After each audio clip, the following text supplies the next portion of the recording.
Trevor was feeling glum. Summer had come and gone, and he had much less work to do. There were no fairs to attend or children to give rides to. All he could do was watch the leaves changing color and falling from the trees.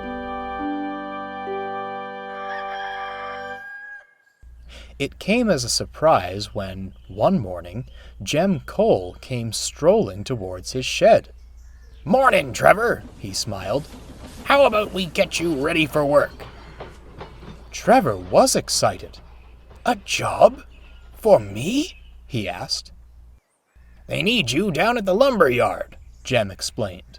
"One of the machines has broken down, so you're going to help saw wood."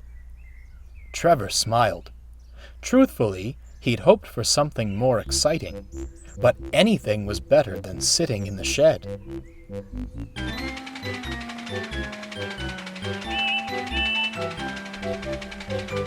Trevor was soon hard at work at the sawmill. The workmen were very impressed. "I say, Trevor," remarked the foreman, "you're sawing more logs than the machines have lately. Maybe you should be here permanently." Trevor felt proud, but it wasn't to last.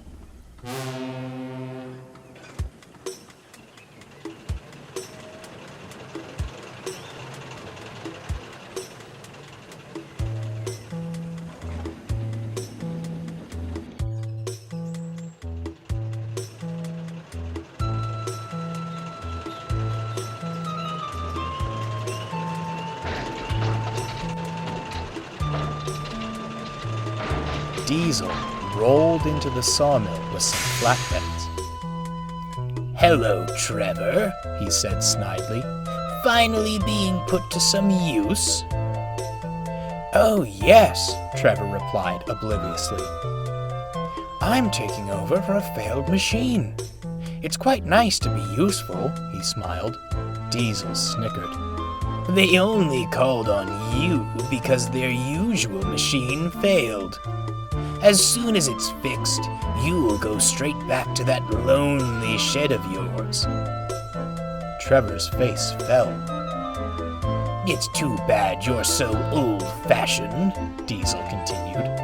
"A modern engine like me is always in demand." At that moment, Bill and Ben steamed by with a goods train. They'd heard everything and were furious. "If that Diesel thinks he can talk to Trevor that way," huffed Bill. "He's got another thing coming," fumed Ben.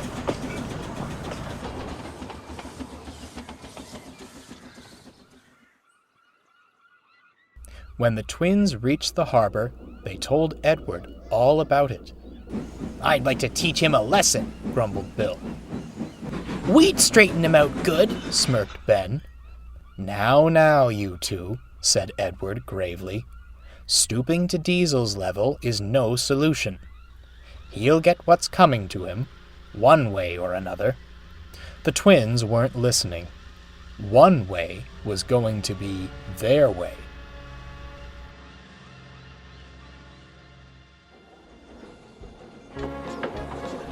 Later, the twins were bringing goods from the harbor to the big station. As they passed through the forest, they spotted Diesel heading the other way with more flatbeds. Their chance had come. "Wait for it," whispered Bill. "Now!" squeaked Ben. Together, they hissed steam at Diesel as he passed. Lost in the thick smoke, Diesel couldn't see, nor could his driver. Suddenly,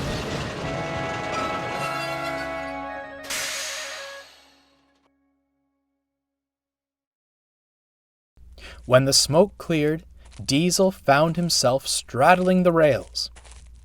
The driver got down to inspect. "That's torn it," he sighed. "We've run over some points that weren't set properly. I'll have to go phone for a crane." Diesel was most annoyed.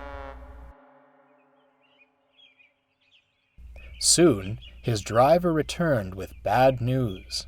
One of the express coaches derailed in the yard. It's taking every crane they have to put things right. I'm sorry, Diesel, but you're stuck here for a while. Diesel was cross.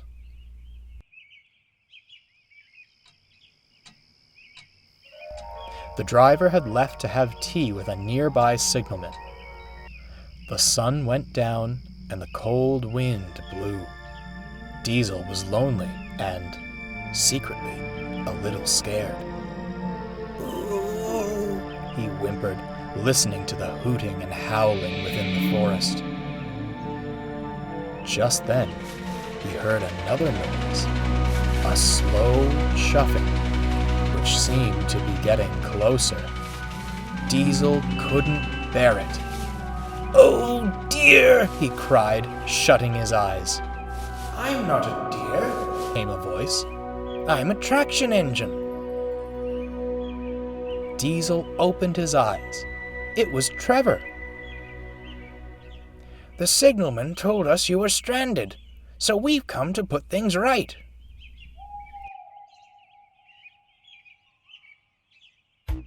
Strong chains were fastened to Diesel, and Trevor pulled with all his might.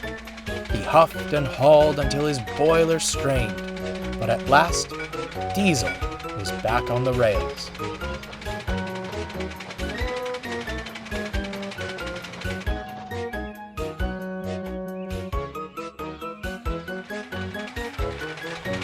"So," Trevor smiled, "this is what it feels like to be in demand, is it?" Thank you, Trevor. I'm so... Diesel struggled before smiling deviously. "So glad to be back on the rails." Trevor chuckled knowingly.